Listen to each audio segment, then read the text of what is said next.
gonna put my Coke in a glass. It doesn't look nice.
History is community. And for over 60 years, Jewish Historical Society of Michigan has kept our community's history alive. The highs and the lows, even today, keeping us connected, laughing, learning, engaging. You are a part of Jewish history, and we all want to continue to make history. Show your support for Jewish Historical Society of Michigan. We keep the past present, and you are our future.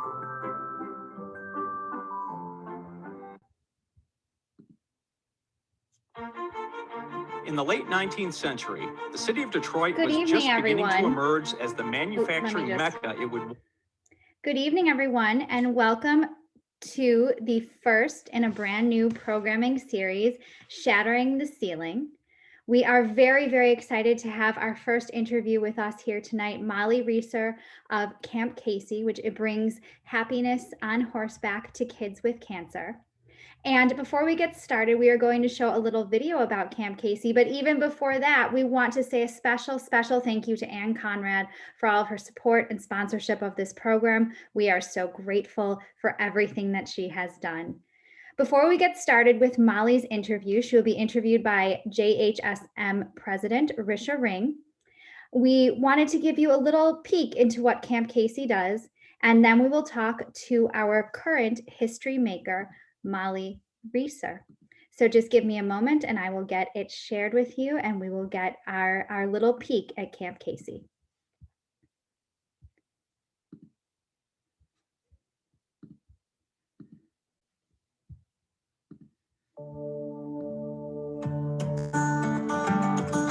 Malia was diagnosed November 24th, 2018 with stage 4 neuroblastoma. It was devastating to our whole family, and it's been a hard fight for everybody.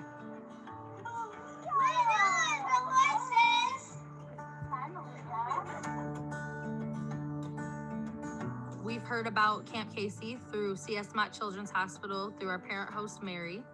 I think this is something amazing that kids don't get to do every day, especially kids that are sick and on isolation to their house and can't leave, and Camp Casey comes to them, and it's just amazing. Malia taught us how to be brave and strong and keep fighting and still have fun and look cute while you're doing it. This was definitely exciting, especially with COVID-19 going on and us being stuck in the house. This was a great experience for our whole family. I think Malia's favorite part was riding the horse and probably opening the door and seeing the horse there.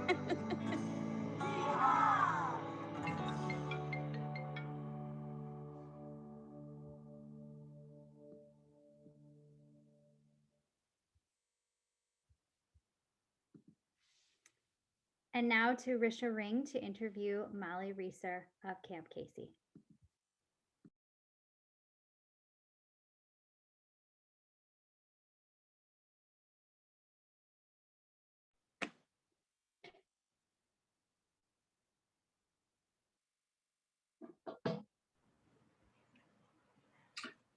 Howdy, Risha.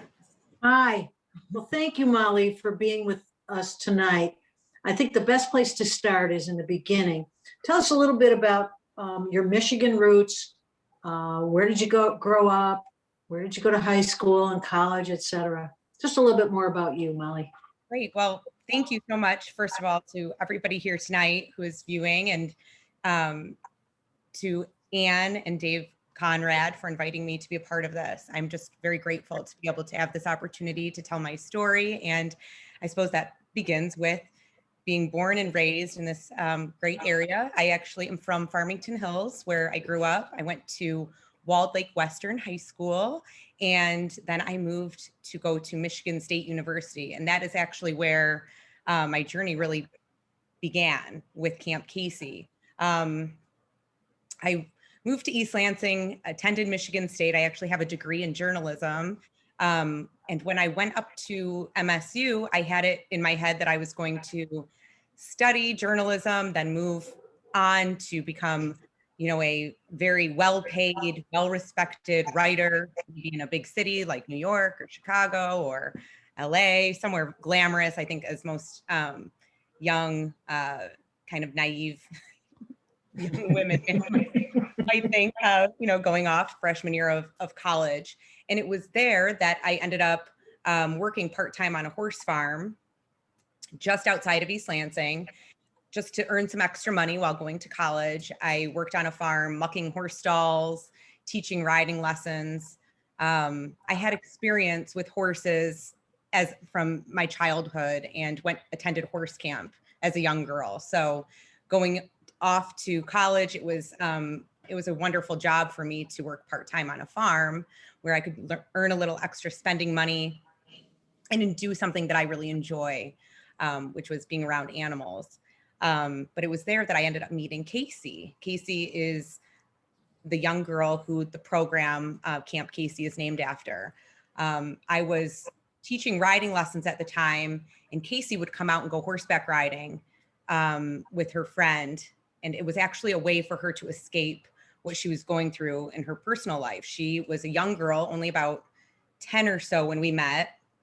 We only knew each other for a very short amount of time. And I was, again, only about 18 or 19 at the time. And she was going through treatment for bone and brain cancer. So she was a young girl. And it was evident that she had cancer because she didn't have her hair, and she would be a very regular attendee at the barn and a real part of the tight-knit community that we had there. But she would leave for weeks at a time because of her chemo treatments or various surgeries. And it was an eye-opening experience for me as a young woman who had never known a child to have a terminal illness. And I also related to Casey because she was, such an animal fanatic, which we really bonded over. It was not just horses, but all animals. But also she was very outgoing and sarcastic and funny and just a real spark plug of a little girl. And I think I saw a lot of myself in her, but felt for her in the way that I saw that she was being robbed of so much of her childhood in a way that I never was. So and I know I'm getting ahead of myself. You asked where I grew up. I grew up in Farmington Hills, but I will say my experience and what has brought me here today with all of you really started at Michigan State University, which is where I met Casey. So don't apologize. Your passion, and it just comes through in your face and in what you're saying. So we see it, we hear it. Well, and that's delightful. I'm many things, and one of them is long-winded. And so if at any point you need to maybe do like a signal or something to get me to stop talking, if it becomes like 11:30 and all right, wrap it up, I can, I'll take the cue well. So if I go like this, yeah, does that work? Okay. It wouldn't be the first time someone's told me to, shut it down. So tell us a little bit more about the current initiatives at Camp Casey. I mean, what does it look like now? I hear how you started it and how Casey was so impactful. And it's interesting because what it looks like today is completely different from how it did when it started. And in fact, when it started, after I had established a friendship with Casey, and I have so many funny stories about just Casey and just what a funny, great little girl she was. And it was only about 1.5 years after I got to know her that she passed away, which was devastating, obviously, to me and to everybody at the barn who got to know and grew to love her and grew to love her presence there. And so some friends and I got together who all worked at the barn. We all taught riding lessons or were mucking stalls together. And it was sort of a void had been left once she passed away. And we had chatted about doing something to commemorate Casey's memory. And different ideas got thrown about. I remember somebody said, oh, we should buy a park bench and we can put a little plaque next to it. And another friend said we could plant a tree and dedicate it to Casey, or we can walk for a fundraiser that might raise money and awareness for childhood cancer. And I remember listening to all of these ideas and thinking that they were nice, but they were really boring, frankly. And I didn't think that they appropriately represented the spark plug of a personality that Casey had. And I thought also that what Casey would have wanted us to do was to be able to share the joy that she was able to get from horses with other children that were going through similar things as she was. And it never was meant to really be a nonprofit organization. Like I said before, I was going to go on and be this big city writer and make a lot of money and move on. So how'd that work out? There were no plans to start a nonprofit organization. This was really to honor a young girl for one day. So, and I'm sort of, if you can't tell even within the first 30 seconds with me, I have a way of kind of pushing my way in. And I think that, I like to say it's leadership skills, but I think it could also be, I could be a little bossy and pushy. But I ended up telling the others who had suggested the park bench and the tree that, I thought it would maybe be better suited to reach out to the children at Sparrow Hospital, which was the nearby hospital that Casey received her treatment, and see if we could gather some children that might want to enjoy a day of horseback riding. So we decided we'd call it Camp Casey, but this would be a one-day event. And I approached the owners of the barn and I asked if they would, I don't know if I asked, I think I said on June 19th, we are going to be taking over the place. And so, but of course they were happy to oblige because they too felt the responsibility to honor Casey's life. And so I think they were incredibly supportive, and to this day are still supportive of Camp Casey. But we took over the farm for one day. I went to the hospital and I put up flyers and I schmoozed with some of the pediatric oncology nurse practitioners and social workers. And even I think I dropped off goodie bags to the physicians, which it's funny thinking of this now because that's not at all how we recruit our children. But I did what it took to gather, I think we had about 20 children come to that one day Camp Casey event. And I had some friends from school that volunteered, and I think I put about $200 of pizza on my parents' credit card that they gave me for emergencies when I went to school. And we rotated the children in groups of 5, 4 groups of 5, from horseback riding to crafts. And then we made horse treats and we played games. And it was just a day of summer camp, really, in a very condensed format. And after the day concluded, I remember being very proud of what we had accomplished and felt as though we had appropriately honored Casey's life. And Mhm. it's a beautiful feeling. And it was probably the first time that I had ever really experienced that feeling that I'm so familiar with now, of getting something so much more out of what you're giving to somebody else. Right. And it was a powerful feeling. So how did you get from that one-day event on June 19th? What Yeah. year? It was What year? 2004. June 19th, 2004. How, fast forward to now, what does it look like now? Well, what's interesting is it all kept going because a little boy after that day wrote a letter to me and it said, "Thank you for the best day of my life." And he was Oh. 4, and he was also in treatment for brain cancer. And I will tell you, this little boy, I mean, I need to do the math, I guess, 17, 18, 19, 20. So he's 21 or 22 at this point. But he is alive and I keep in touch with him and his and his mother. But it was really that letter that gave me the, oh, well, if this impacted this one child so much that he's recognizing this as the best day of his life, well, we can do this again. So we did it monthly until I graduated. And then when I graduated, so I had been running these monthly one-day programs, which I will confess, I wasn't the most scholarly student. So and I didn't participate in extracurricular things at school. So I sort of had some extra time and I was very passionate about this. I could tell. And I mean, it was really fun. It wasn't, I mean, it was the aspect of seeing the impact it was making, but it was so much more than that. It was the organizing and even trying to gather the goods to have everything donated. It was like going on a scavenger hunt all the time. And it really was building a business without knowing that that's what I was doing. But then I graduated and now it was like, okay, now what? I don't have a job. I don't have, any real passion for anything beyond Camp Casey. And so I ended up having dinner with my parents, who I think might be attending tonight's session. And I said to them, I got very brave and I said, I'm going to see if I can make Camp Casey work. I think at the time they wanted me to go to law school, I don't think they cared what I did as long as I had a job that had like benefits and a 401k and They all needed you off the payroll. They needed you off their payroll. And to Right. be fair, I had been on their payroll for quite some time, and I get it.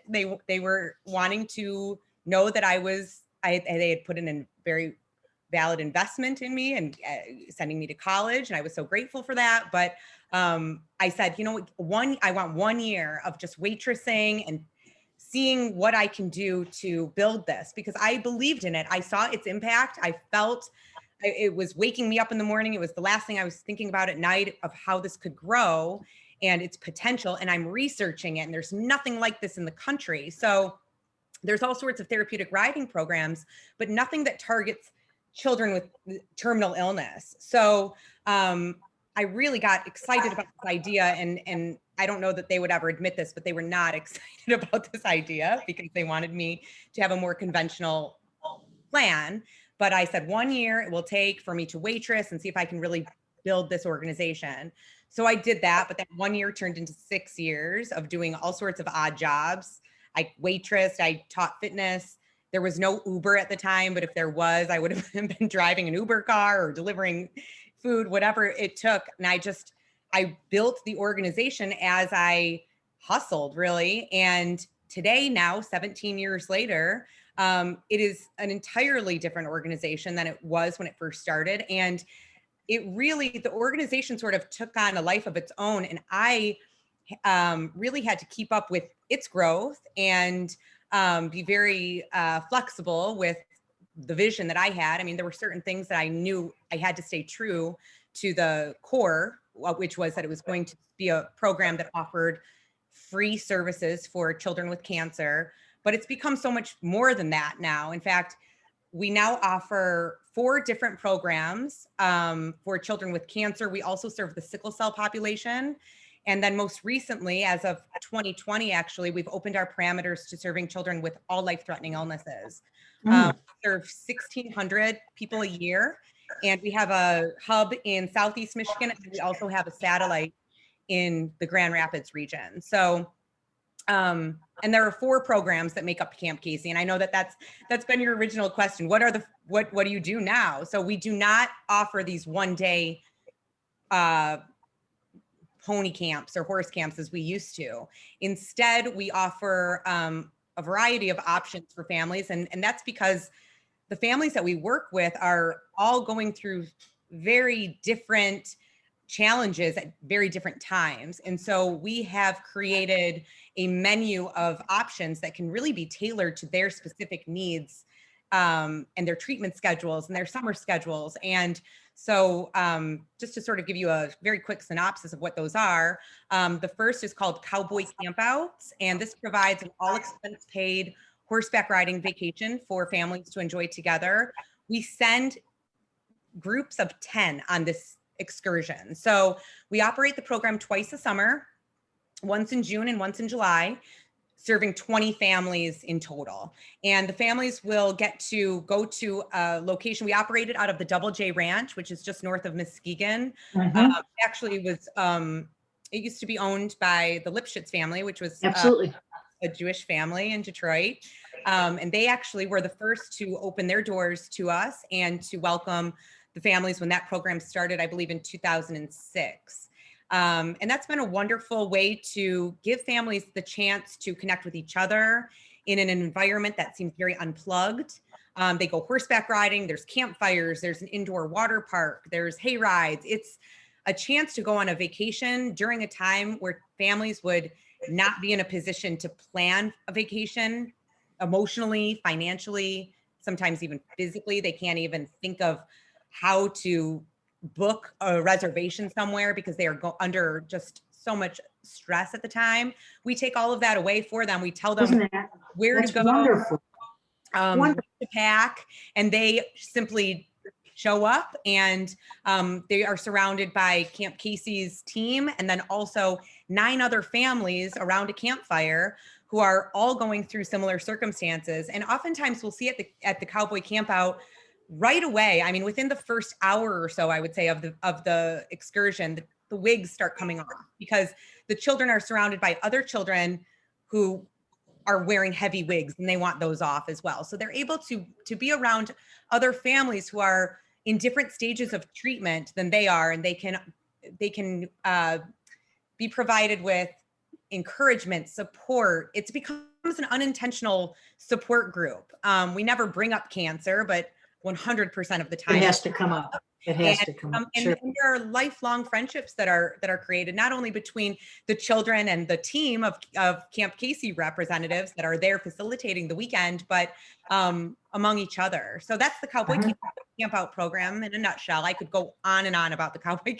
I could go on about just about every aspect of Camp Casey. So I will do my best to wrap it up when I start getting a little too long-winded. But the second program is called Horsey House Calls. Horsey House Calls is probably our most popular program, I would say. It's hard for me to pick a favorite, but Horsey House Calls is so unique. In fact, it was highlighted in the video that was just shared. Horsey House Calls provides the camp experience for children who are not well enough to leave home. Or maybe the family just prefers, things are just stressful right now in their lives. They can't even fathom putting a suitcase together. So instead, we bring the program to their homes. We travel all throughout Michigan. We have a hub set up in Detroit, in the Detroit area for the children in Southeast Michigan. And then we have an office in West Michigan as well, in Grand Rapids. So we deploy our trucks, our trailers, and our hero herd horses on the same day at the same time in 2 different locations. And we go out about 3 to 4 times a week from June through September to a different child's home. The kids are completely surprised. So we organize that with the parents. So the parents will know that we're coming. We have the whole day planned. They are able to invite neighbors and friends to be a part of the day. We can accommodate up to 30 people at each visit. So of course, during COVID times, it's a lot different. We have to limit the participants, but during the typical season, we are seeing anywhere, from sometimes families want to keep it small, 5 to 10 participants, but most of the time it becomes a block party. And we show up, we knock on the door, we have a horse right at the doorstep, and children open the door. They have no idea who's at the door. They just know that they need to open the door because the parents say, oh, someone's at the door for you. And we are greeted with screams and excitement on the other, as the door opens. And I like to describe that program as though we are the publisher's clearinghouse, but instead of having like a giant check that we're presenting, we are bringing with us a horse, which to a 5 or 6 year old is a much better gift than a giant check. So we spend the afternoon, we provide horseback rides for all the children. There's craft projects, there's games, there's a little photo booth we bring, we make horse treats, we bring pizza. We do camp songs and have music, and it's camp at home, which has been really interesting during times of COVID. I mentioned that we recently opened our parameters to serving children with other life-threatening illnesses, and that is because we have been long equipped to bring our programs to immunocompromised homebound children. And so when the pandemic hit and other organizations had to close down, Camp Casey was able to continue our in-person programming. Oh, wonderful. With with limitations. Exactly. Working with our healthcare partners to make sure that it's as safe and sanitary as possible. But it's been one of the silver linings to the pandemic has been that we have been able to open our parameters and serve all sorts of vulnerable families. Okay. So that's Horsey House Calls. And then the third one. And then we have Outlaw Outing program. Outlaw Outings gives 1-day recreational opportunities to families throughout the year. So we offer the Outlaw Outings as an opportunity to reunite with families that we've previously served. So because we don't want to have this incredible experience at the Cowboy Campout or at the Horsey House Call and then say, see you never after just having this real life-changing moment for us and for the kids, hopefully. We started the Outlaw Outing program so that we could keep in touch with the families that have impacted our lives and that we've hopefully impacted theirs. So we will stay in touch with the families once they have received one of Camp Casey's signature programs, which are the Cowboy Campouts and the Horsey House Calls. They are then a part of our database that will alert them every time we have an opportunity to take them to a sports game. We'll go to the Pistons game and sit almost courtside, and because we have a relationship with the Pistons Foundation, or we've taken moms and daughters to the spa. There's a really wonderful spa called the Beach House Spa in Birmingham. I have to recognize their generosity. They'll close down the entire spa and invite moms and daughters of Camp Casey to come and get pampered for the day.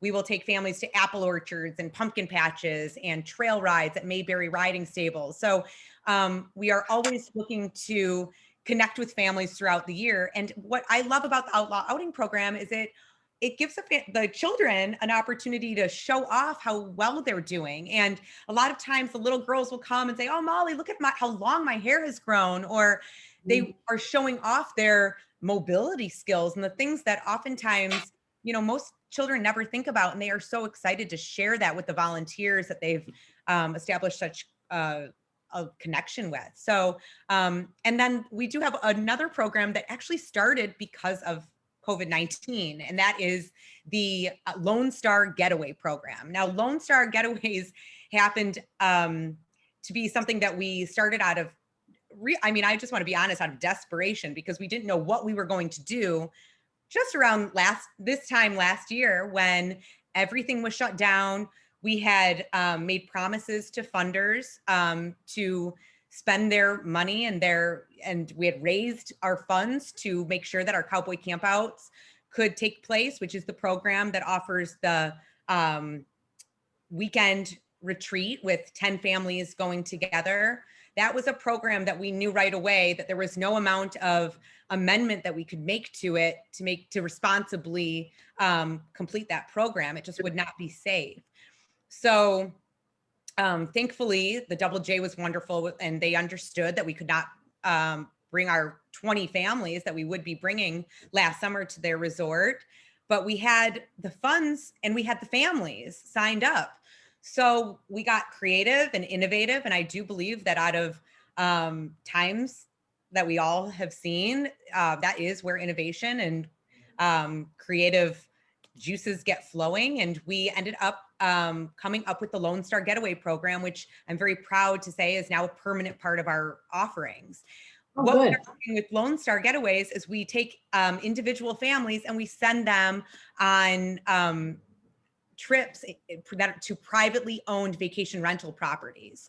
So, for example, we took a few families to, they get to go independently to Pentwater, to all sorts of little places on Lake Michigan. We had very generous donors step up to offer their vacation rental properties. And if we weren't unable to have a donated space, we were able to then rent it for them through Airbnb or VRBO.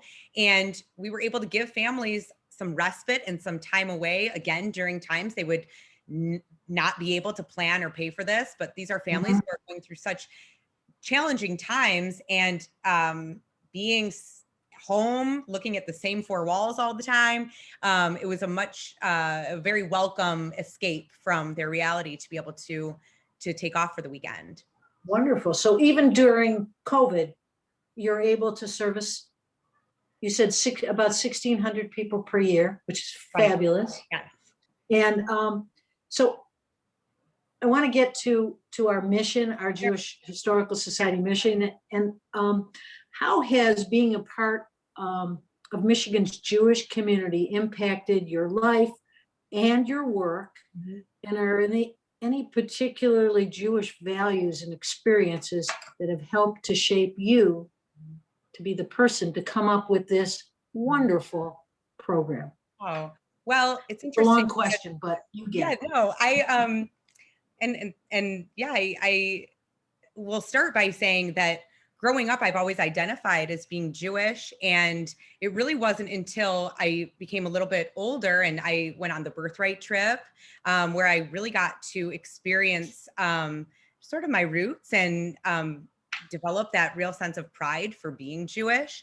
I will say throughout my career, the Jewish community has embraced Camp Casey. We have worked very closely with Temple Israel. And even most recently, my husband and I have, through the pandemic and some of the time that we've had to be able to reflect, have really taken a little bit of a deeper dive into our Jewish roots. And I will say that there has been a constant theme throughout, that I've seen throughout through Judaism, that has been compassion and embracing the community, even though, the thing about that I recognize very clearly is that you don't have to be Jewish to be helped by the Jewish community. And that is something that I see every day with the volunteers that we work with, again, with Temple Israel helping us in many different endeavors. I know we have lots of volunteers that have come from the Jewish community, and I'm so proud to be a part of a culture that nurtures compassion and helping others as one of the core values. So yeah, that is definitely, I could go on about how proud I am to be a part of that. But I will say that I think that it really is the compassion part of things that I feel most resonates with me and my Jewish roots. Okay, so going along with the program in terms of shattering the ceiling, and before we do that, imagine a generation or two from now, from this time, when students are learning about you and your legacy. What would you want them to know about you, your experience, and or your connection to the community? Oh, geez. Well, I suppose I would say to a younger person who might have interest in starting a nonprofit, or maybe it's not even a nonprofit, maybe just a harebrained idea that they might think, what, I'm excited about this. I don't know if I should take a chance on it or go a more conventional route. I know it's safer to listen to folks who say, you know, stay on the straight and narrow path. And to my own children, I hope that I would be able to say to them, follow your heart, follow your passion. And if you have enough tenacity and you have enough drive and you surround yourself with people who know more than you do and ask the right questions and allow your passion to really guide you, you really can't go wrong. I mean, what do you have to lose, really? I mean, I say that, and then my kids ask if they can have a juice box for dinner, and I tell them, no tenacity there, please, but I will say that I would like to think that generations from now, everyone will be encouraged to have the courage to really follow their passion, because I will tell you that it's true that when you are doing something you love, it doesn't feel like work. It's fun and it's exciting, and it wakes me up in the morning, and I never want that passion to, I think that I will hang up my cowgirl hat the day that I don't feel it.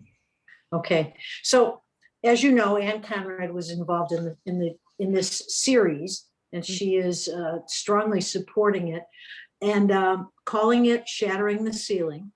And it highlights women who have overcome societal obstacles to excel in their fields.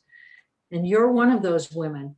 What do you attribute to having allowed you to shatter your ceiling? And what advice do you have for those trying to shatter theirs? Well, I don't think that we should ever look at our age, our sex, any sort of demographic as a barrier. In fact, I truly believe that being young and being a woman and even to some degree being naive and having not been disenchanted yet by the real world out there is what helped me along. And my advice to somebody who might be sort of swimming against the current would be to keep believing in yourself, keep going, and surround yourself with other like-minded people who have different talents than you do. I think that I have seen success only because I've surrounded myself with a team that is much more intelligent than me and has so much more to offer and so many more talents and gifts than I possess. And I think that allowing yourself to open up your comfort zone and surround yourself with people who might think differently from you is the very best thing that you can do to achieve your personal goals. So you're talking about this team, and I'm sure it includes some volunteers, and I want to clue you into something here. The Jewish Family Service, JFS, is celebrating their volunteers, and they're offering some programs for their volunteers, and this is one of them. So you have some people on this Zoom, right, who are hardcore volunteers. So if anybody wanted to support your organization as a volunteer, what kinds of things could they do? And then I guess the second part of the question is, how do they get a hold of you? Sure. So we could not do what we do without volunteers. I mean, without the volunteers, our program would not be possible. They are the backbone of our organization.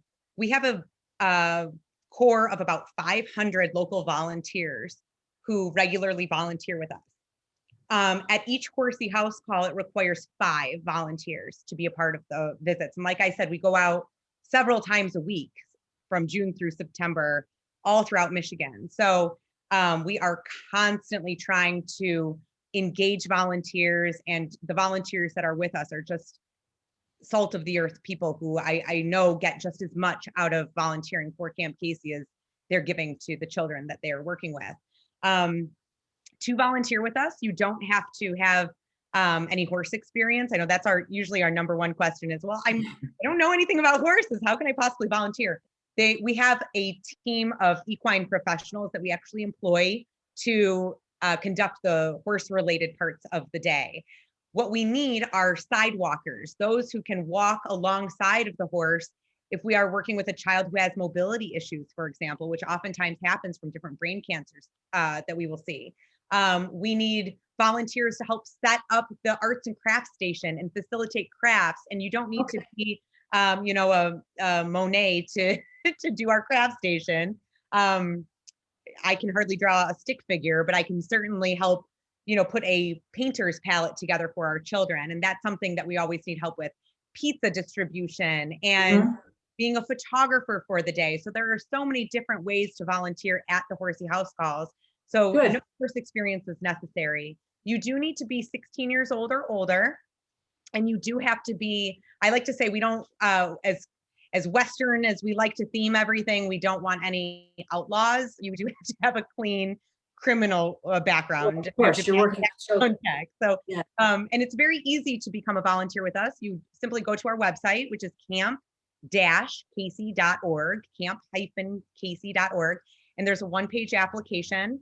And once you fill out the application, we do ask that you upload a few documents, your license, and we run the background check, make sure you're not an outlaw. And once you are in our system, you're then emailed every time there's a Horsey House Call, and you can simply sign up for the ones that are convenient based on your location and that particular day. So we always are looking for volunteers. And I will also say, we're always looking for three things: volunteers, funders, and we are funded through grants, through private donations, people making a $5 donation, a $20 donation, whatever they can afford, and third-party events, businesses putting events together on our behalf, and then also our own fundraising events.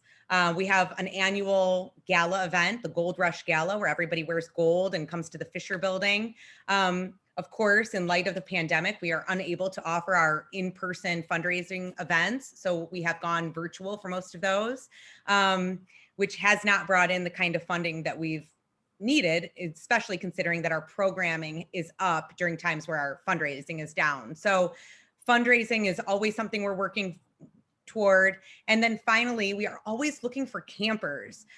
People are oftentimes surprised at the lengths that we go to identify the families that can benefit from what we do. And that is simply because the privacy laws in the hospital, rightfully so, are unable to hand over the families that could qualify for our services. So we rely so much on word of mouth. So the simplest way to help, if you are unable to give up a few hours and help us as a volunteer on a weekend, well, the easiest thing you could do is share our story with somebody, share a social media post about our organization. We are far from a household name. I am very proud to say that we're 17 years old, and I believe that we're a booming, wonderful, giant organization in my heart. However, we are still quite small. We are grassroots. And so we rely on folks like you who might tell a friend at your community center, at your synagogue, at your child's school, at your grandchild's school,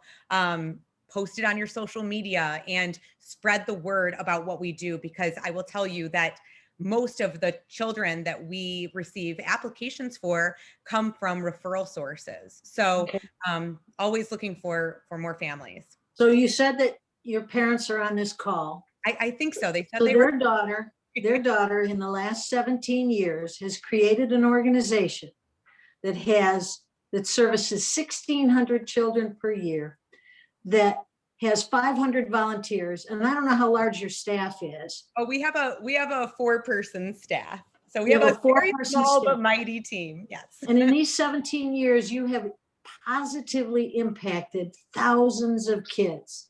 So you are a person who has shattered the ceiling, and you should be proud of yourself, and your parents should be quelling on this call. And are you quelling, Mom and Dad? Are you quelling? No, and you know what, they are very proud, believe me. Sometimes I will I'll run into their mailman who has like seen the last Camp Casey going on. Quite embarrassing at this point. But I would like to say that I am a cog in this machine. I am a part of a team, not only of the 3 other young women who I work with, who are just multi-talented. the volunteers, our board of directors, our community. I mean, it has been, and also, I mean, to bring in some spirituality into this, I believe this is very much a guided organization. I mean, the serendipitous happenings that go on a very regular basis could make the hair on the back of your neck stand up. I have story after story I could share about how there's just, it's a little too strange to be coincidences, honestly. And that goes as far back as, you know, the day that Camp Casey even started. So I do believe that I will give myself credit in the way that I've kept at it, and I've kept very disciplined and excited and passionate, but I cannot give myself full credit for Camp Casey's success, hardly at all, because it really is such a team that has come together to embrace this organization and this idea that has kept it going and growing. But you are the leader of that team. So as the leader of that team, I'm now going to, I thank you for my time with you. And I've asked a lot of questions, but there are people who have gone onto the chat and asked questions. So I'm going to turn this back over to Kara. Thank you very much, Molly. I appreciate your time. I'm excited with your passion. You are pretty enthusiastic Thank you. about the work that you do, and you should be. You've accomplished a lot. I'd So like to thank on a you. first house call with me. I have a cowgirl hat that I think would fit you. Okay, you got it. I'll go online and volunteer. And Ann Conrad has been thanked already, but Ann, thank you very much. She's on this call. And thank you very much for sharing Molly with us. Kara, you want to take over with questions? Yes, we have Yes. a question that's already come through in the chat, but just a reminder for our longtime viewers and those who may be new, please feel free to submit questions for Molly that you may have via the chat feature, and I am happy to moderate this discussion.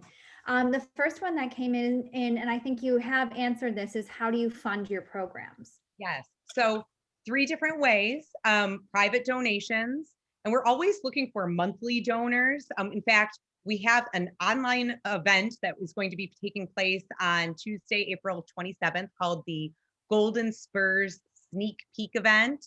So if anybody is interested in tuning in, that is a virtual event that's hosted by Fox 2's Monica Gale, who has embraced our organization for years and years.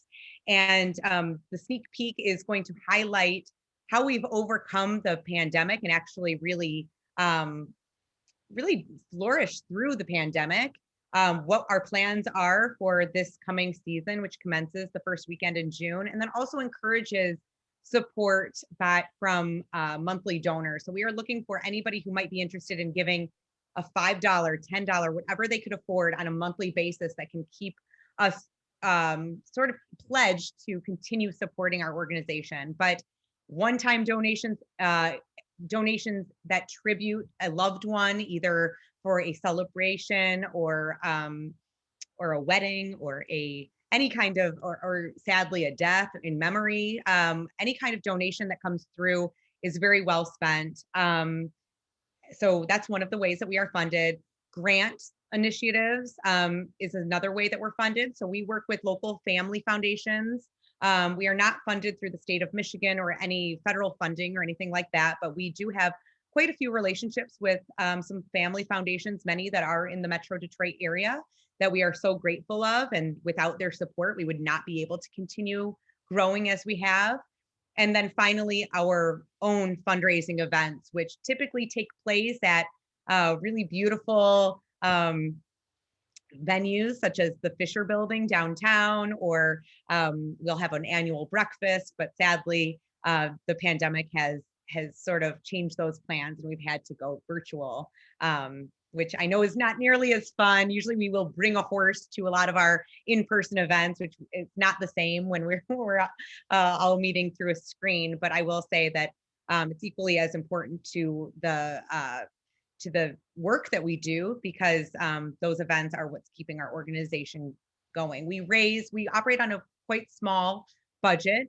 We operate on $370,000 a year, and all of that gets spent in our calendar year, and then we do it all again. So we have a little bit, we try to reserve a little bit that will go into a savings to help with secure Camp Casey's future, and we are continuously trying to build an endowment fund that can secure our organization long after I'm gone. But our organization is small, we're mighty, and I will tell you that every penny truly does stretch. One of our viewers this evening wanted to know, have you ever thought about including children whose parents are terminal in Camp Casey's programs? Yes. So this year was the first year that we opened, we've started to grow the, or open the parameters to the target audience slowly. It started with, of course, cancer. And then I want to say it was probably 2010 or 2011, we started opening our parameters to serving children with sickle cell disease and aplastic anemia. Both ailments are blood disorders that are treated very similarly to cancer, and they're treated on the same floor, on the hematology oncology floor. We have wonderful relationships with other nonprofit organizations that serve the same audience. One is Bottomless Toy Chest, you might have heard of. One is Kids Kicking Cancer, which is actually run by founded by a rabbi. And my good friend at Kids Kicking Cancer, Cindy Cohen, and I had a discussion, and I asked her, how do you remedy the feeling when you have an application come through of a child who has sickle cell disease or aplastic anemia, and your organization is for kids with cancer? Our organization, of course, is a lot younger than Kids Kicking Cancer. And she had said, well, we recently started serving that population. That was really all it took for me to go back to our board of directors and say, this doesn't feel right. We're getting applications from children and families with other ailments, and they're treated similarly to cancer. And it was decided right then and there that we would then open our parameters to that. Because we've had such a successful time filling those limited spots that we have, we had kept it that way for so long until this year with the pandemic. And this is when we started getting calls from the social work partners that we had saying, hey, I'm coming to you out of desperation because all of the Make-A-Wish trips and all of the summer camp trips and all of the other things that the terminal children we work with who are suffering from ailments not related to cancer or sickle cell or aplastic anemia, they've all been canceled, and you're our only hope right now. Is there a way that you could visit this child who won't be around to see the end of the pandemic, whose Make-A-Wish trip got canceled? And so again, from that, all it took was saying, well, we could, if we can, let's do it. And we were able to successfully do that. And so this year we were able to open our parameters to now serving children with all life-threatening illnesses. Eventually, I hope to see that we just continuing to open those parameters and serve as many vulnerable children and their families as possible. And I will say that anytime an application comes through and there is a struggling family going through something that we do not currently accommodate, we'll figure out a way to help them, whether it be invite them out to participate in an outlaw outing or have some sort of way to connect them to horses in a different way, or to refer them to one of the other organizations that we work with or that we know about. We've never turned anybody away. So we definitely, I know I'm getting, again, long-winded here as I answer that question, but the goal is eventually to bring our accessible programs to every vulnerable family that we can. So slowly but surely we're making way. That's great. There is a message that came through over the chat for you. I don't know if they want me to read it to everybody, but I want to make sure that you do get a chance to look at that and see that so you can see what they said. To our audience, are there any other questions for Molly? Any other comments? Okay. Actually, they did say all panelists. So it's the three of us. Yeah, I just wasn't sure if they wanted us to read it out loud. So I just wanted Molly to make sure. Oh, it's okay. I didn't know Denise was on this call. So I would like to share a little special anecdote, if you don't mind, about this family that is, hi, Denise, and I don't know if Alyssa is on. So this is so interesting. And again, it comes back to the serendipity that follows Camp Casey, and that, I mean, it's just interesting how the connection, you know, even among all of us on this call right now. Ann Conrad, of course, recommended that I be a part of this panel. And I've known Ann and her husband, David, for years and years. They have been longtime supporters of Camp Casey's programming through a family foundation. So I've known Ann, and then I want to say, and maybe in Denise, and you'll have to correct me, it might have been in 2017 or 2018 at a cowboy campout. There was a mom and daughter who came along. 2017. 2017. Okay, so I'm not too far. It's funny because I'll think that like last year was like 2012. So I'm glad that I was right there. So it was in 2017, a young girl named Alyssa and her mom came to our cowboy camp out, and it was just the two of them. And it's funny because we made an exception for Alyssa at the time because she was just coming with her mom, and there were only two of them in their party. And typically we provide the program for a family, and we budget it for about a family of 5. Sometimes the family will have 6 kids and sometimes they will have 1. So we average it out that we are bringing 20 families of 5. Well, in Alyssa's party, there was only her and her mom. So we invited her best friend and her mom as well. And they all bunked in the same cabin together.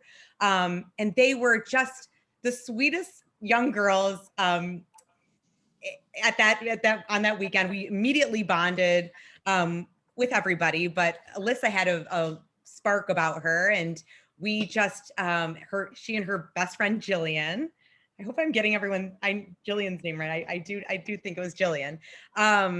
And we just became buddies with the families, all of the families on this weekend. And she was about 15 years old or so. I'm just looking at all my fact checking here. She and her best friend, about 15 or 16, and they were just the sweetest little things.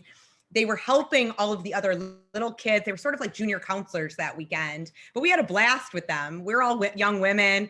They're young women with their moms, and we just had such a great time. We always establish such wonderful bonds with the families that we reach, but there was something very special about Alyssa and her best friend, Jillian. And we started chit-chatting. We were sitting on a rocking chair. I remember exactly where we were. And we started talking, and they mentioned Ann's name, Ann Conrad. And I think they said, you know who you should reach out to is our friend Ann Conrad.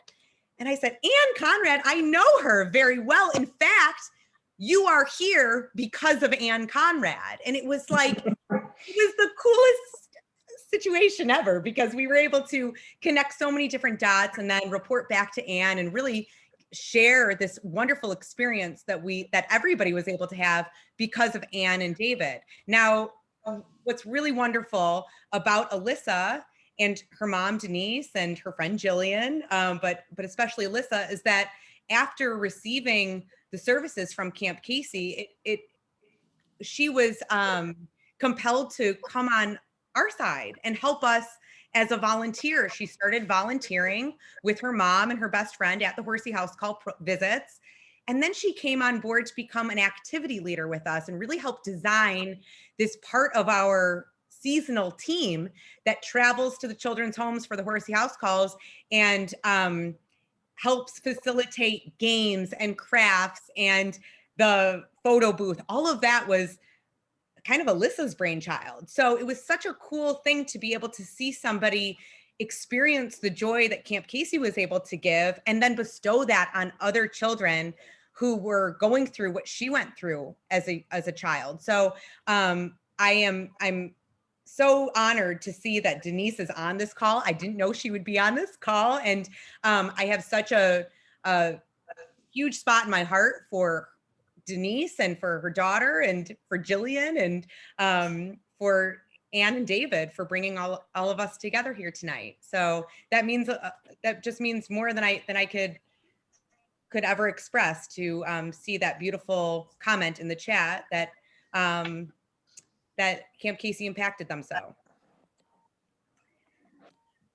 I just want to give a second for any of our viewers. If you have any other questions, please submit them via the chat.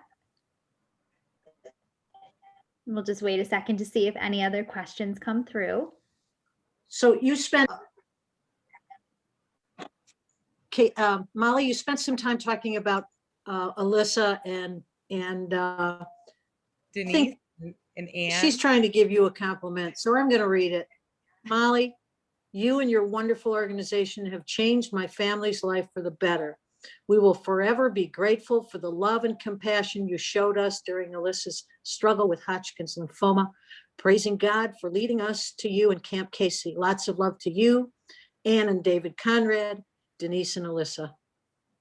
That's so Signed, nice. Denise That's and so Alyssa. nice. I mean, it's so, I feel that they have brightened my life so much. So it is a really beautiful thing when you can see that symbiotic relationship happen there. So that's Absolutely. and Absolutely. I'm excited to see Denise and Alyssa this summer. And I know that she has not had an easy go with Hodgkin's lymphoma. And so it is wonderful to see that she is here. And I am also excited to share that Alyssa is a Michigan State student. So so go green. Hopefully I'm not offending too many Wolverines with all of the Michigan State talk, but I'm very proud that Alyssa is spending time in East Lansing and my old stomping grounds.